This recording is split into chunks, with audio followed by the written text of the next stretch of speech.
ఢిల్లీలో వాతావరణ కాలుష్యం ప్రమాదకర స్థాయికి చేరింది. తాజాగా ఢిల్లీ గాలిలో ప్రమాదకర బ్యాక్టీరియాను జేఎన్యూ సైంటిస్టులు గుర్తించారు. యాంటీబయాటిక్స్ కు సైతం లొంగని సూపర్ బగ్ అని నిర్ధారించారు. ఢిల్లీలోని మురికివాడలు, రద్దీ ప్రాంతాల్లో బ్యాక్టీరియా జీవం పోసుకుంటున్నట్లు గుర్తించారు.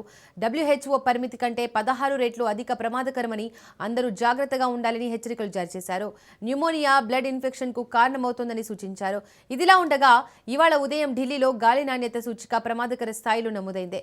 సెంట్రల్ పొల్యూషన్ కంట్రోల్ బోర్డు ప్రకారం ఇవాళ ఉదయం రాజధాని నగరంలో ఓవరాల్ AQI లెవెల్స్ 384గా నమోదైంది. నగరంలోని పలు ఎయిర్ మానిటరింగ్ కేంద్రాల్లో గాలి నాణ్యత సూచిక 400 మార్కును దాటి తీవ్రమైన కేటగిరీలో నమోదైంది. పలు ప్రాంతాలు అత్యంత ప్రభావిత ప్రాంతాలుగా అధికారులు ప్రకటించారు.